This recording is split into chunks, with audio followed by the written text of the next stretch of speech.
स्वागत है आप सभी का संवेग आईएएस के इस प्लेटफॉर्म पर। आज हमारे साथ हैं तानवी भट्ट जी, जिन्होंने उत्तराखंड लोक सेवा आयोग की अपर पीसीएस 2021 की परीक्षा में थर्ड रैंक के साथ फाइनेंस ऑफिसर का पद हासिल किया है। स्वागत है मैम आपका। Thank you sir, thank you so much. Ma'am, सबसे पहले मैं चाहूंगा कि आप अपने बारे में हमारे व्यूअर्स को कुछ बताएं और सिविल सर्विसेज में आने का आपका इरादा कैसे बना। हाँ सर, मेरा नाम तन्वी भट्ट है और मैं गंगोलीहाट पिथौरागढ़ डिस्ट्रिक्ट से बिलोंग करती हूँ। मेरी प्रारंभिक शिक्षा 12th तक की गंगोलीहाट से ही हुई है और उसके बाद मैंने फार्मेसी किया है जो देहरादून से किया है। तो जब मैं फार्मेसी कर रही थी सर, उस दौरान मेरे कुछ दोस्त तैयारी कर रहे थे सिविल सर्विसेज की, जो उनके कांटेक्ट में आके मुझे थोड़ा बहुत नॉलेज हुआ, तो वहीं से एक उनको देख के उनके साथ रह के थोड़ा सा जो है वहां से स्टार्ट किया था। तो अच्छा लगा काफी कि इसमें एक बहुत आपको एक वाइड वैरायटी में काम करने का मौका मिलता है और लोगों से जुड़ने का मौका मिलता है। तो ये एक चीज थी जिससे मैं इसकी ओर आकर्षित हुई और तभी स्टार्ट किया था। मैम, जैसा कि हम जानते हैं कि जो सिविल सर्विसेज की परीक्षाएं हैं वो 3 चरणों हाँ में ली जी जाती हैं, प्री, मेंस और इंटरव्यू। उत्तराखंड में भी सर। यही स्टेप फॉलो किए जाते हैं। तो मैम, आप अपनी इन तीनों चरणों की जो स्ट्रेटेजी है वो हमारे साथ साझा कीजिएगा। सर, जो पैटर्न में हमने दिया है पेपर, तो उसमें यह है कि जो मैंने स्टार्ट किया था वो प्रारंभिक परीक्षा और मेंस परीक्षा अलग अलग नहीं शुरू किया था। एक कॉमन बेसिक्स अपना क्लियर किया था एनसीईआरटी के थ्रू, तो जिससे प्रीलिम्स और मेंस की साथ साथ ही प्रिपरेशन होती रहे। प्रीलिम्स में जब जो टॉपिक्स केवल प्रीलिम्स के थे वो पहले स्टार्ट किए और उसके साथ किया, और साथ में कोई ऐसी जो बुक्स पढ़ी, एनसीईआरटी पढ़ी थी, और कुछ स्टैंडर्ड बुक जैसे लक्ष्मीकांत हो गई, और हिस्ट्री के लिए ओल्ड एनसीईआरटी है, और इसके साथ ही मॉडर्न इंडिया के लिए स्पेक्ट्रम पढ़ी थी। और इसके ज्योग्राफी के लिए तो 11th और 12th की एनसीईआरटी बहुत अच्छी किताबें हैं। और साथ में साइंस के लिए तो कुछ बेसिक किताबें 9th 10th का, और साइंस एंड टेक्नोलॉजी के लिए तो सर मुझे लगता है कि इंटरनेट पे बहुत कुछ मिल जाता है, टेक्नोलॉजी वाला जो पोर्शन है उसके बारे में। और ये सारी तैयारियां करी थी, और जो चीजें फिर जैसे एथिक्स वगैरह है जो बिल्कुल प्योर हमारा मेंस का पैटर्न रहता है, तो प्रीलिम्स के बाद फिर वो फोकस किया था ज्यादा। तो ये फायदा था कि प्रीलिम्स की जब तैयारी करी थी तो जो बेसिक सब्जेक्ट थे वो तब तैयार कर लिए थे अच्छे से पूरा डिटेल में, तो वो वहां मेंस में उनको सिर्फ रिवाइज किया था, और जो फोकस फिर उसमें किया था जो केवल मेंस का टॉपिक है, तो उससे फायदा मिला था। और मुझे लगता है सर मैथ्स का पेपर एक ऐसा पेपर था जो बहुत स्कोरिंग हो सकता था, और उसकी बहुत अच्छे से तैयारी करी थी। 9th 10th 11th जो भी एनसीईआरटी थी मैक्सिमम वही फॉलो करी थी जो जो चैप्टर में था। और एक उत्तराखंड रहता है, तो परीक्षा वाणी प्रीलिम्स के लिए तो वो मुझे लगता है हर कोई उत्तराखंड के लिए परीक्षा वाणी। और उसके बाद मेंस के लिए कुछ किताबें जैसे अजय रावत थी, उससे कुछ टॉपिक जैसे कुछ सेक्शंस उठा के जो डिटेल में जैसे हिस्ट्री है, प्रशासन है, वो वहां से कर लिया था। तो इस तरीके से सर तैयारी की थी।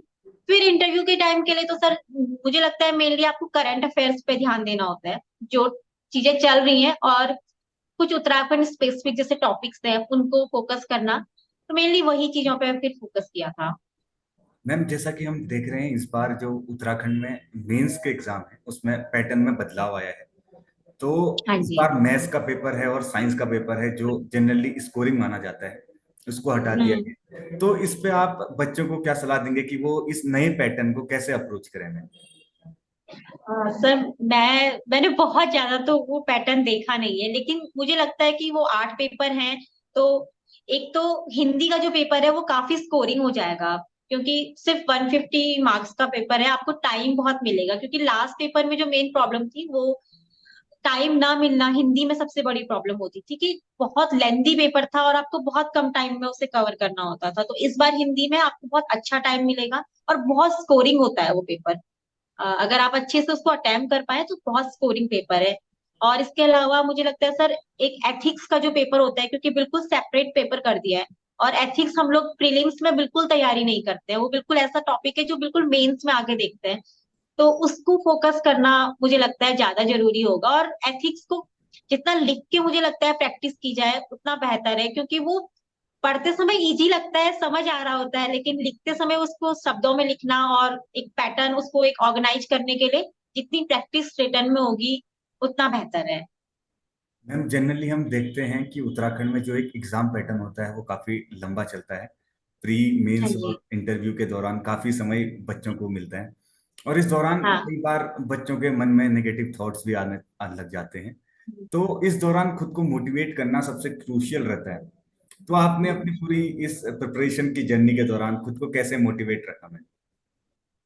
हाँ सर, मुझे ये लगता है, एक तो मैं जिस तरीके से प्रिपरेशन मैंने करी, मैं अपनी चीजों को ना छोटी छोटी चीजों में मतलब बांट देती थी, छोटे गोल्स, जिससे कि जो वो अचीव होते हैं तो आपको अच्छा फील होता है।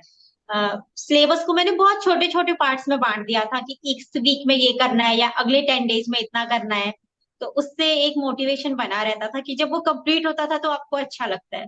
दूसरा सर, मुझे लगता है मेरा फ्रेंड सर्कल बहुत हद तक ये मतलब मेरी सफलता में बहुत उसका हाथ है, क्योंकि उन्होंने साथ में तैयारी कर रहे थे, तो एक दूसरे को देख के मोटिवेशन देना और एक दूसरे के साथ क्वेश्चन शेयर करना, वो सब चीजों से आपका मोटिवेशन बना रहता है। तो मुझे लगता है आपका एक छोटा फ्रेंड सर्कल ऐसा होना चाहिए, आपका ग्रुप होना चाहिए, ज्यादा बड़ा नहीं, बस 2-3 लोगों का, जहाँ पे एक जना अगर डिमोटिवेट हो रहा है तो दूसरा उसे मोटिवेट कर सके, तो ये चीज इम्पोर्टेंट हो जाती है। और साथ में छोटे छोटे गोल्स बनाना, छोटी छोटी चीजें अपने लिए कहना कि हाँ हमें ये करना है इतने समय में, तो वो शायद बेहतर रहता है। तो उससे आपको एक खुशी सी फील होती है कि हाँ आपने इतना कर लिया, तो वो बेहतर रहता मैम जो डिस्ट्रक्शंस होते हैं ये कैंडिडेट के सामने अपनी प्रिपरेशन के दौरान पे, वो भी काफी देखने को मिलते हैं।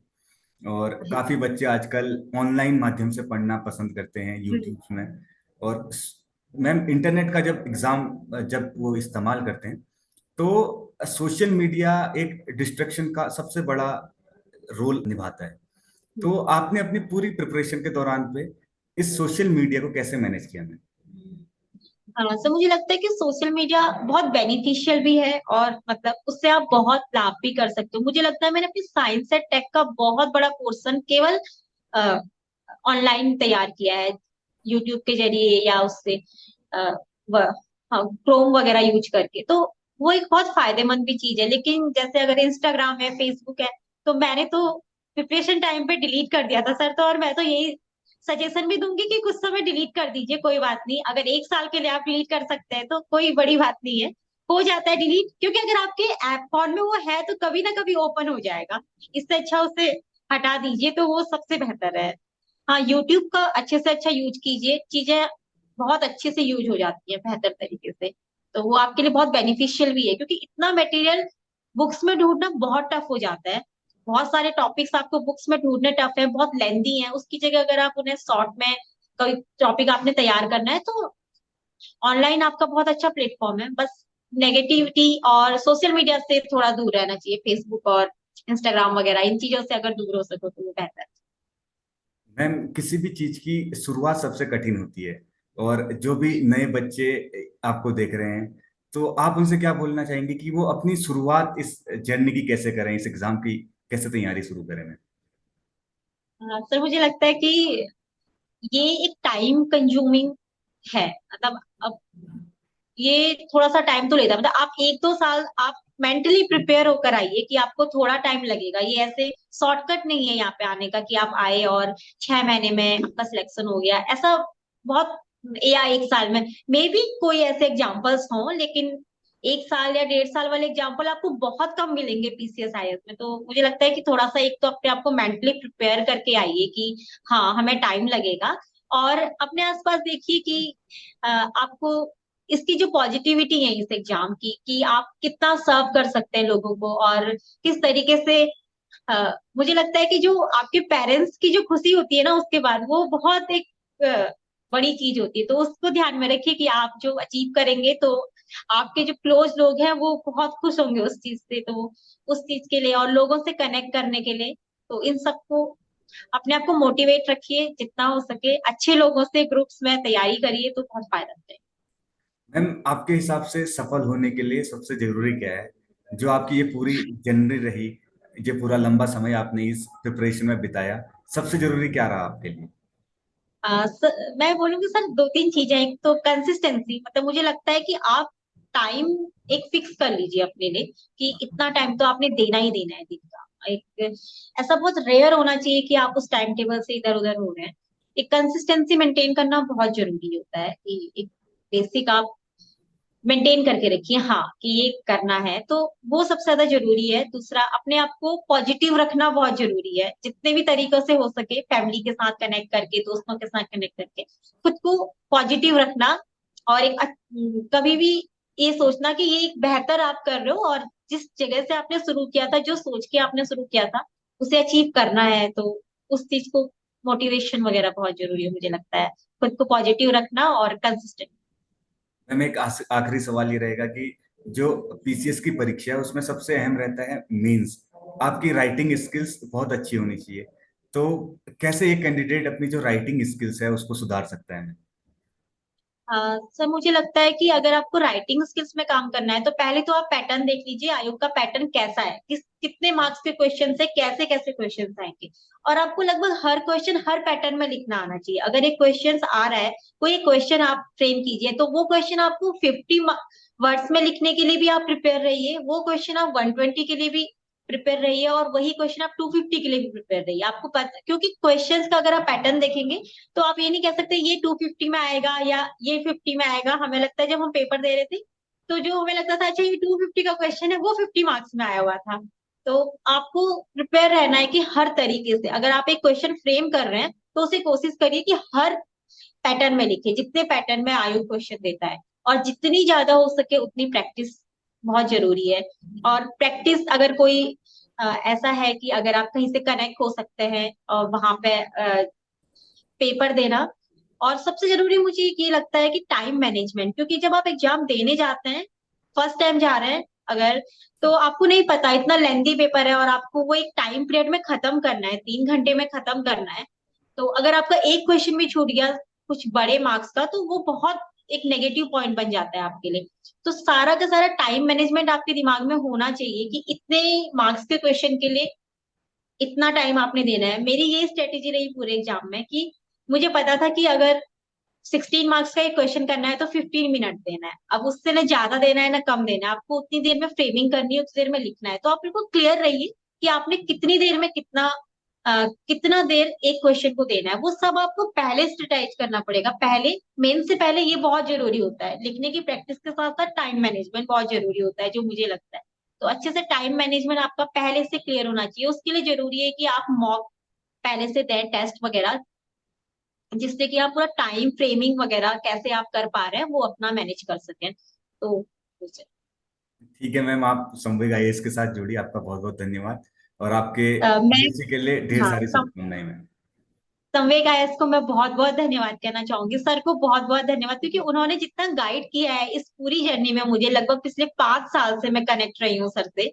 और पहले लोअर के लिए भी, जब लास्ट टाइम मैं तैयारी कर रही थी उस समय, और अभी। तो बहुत बहुत धन्यवाद संवेग आईएएस का। Thank you ma'am.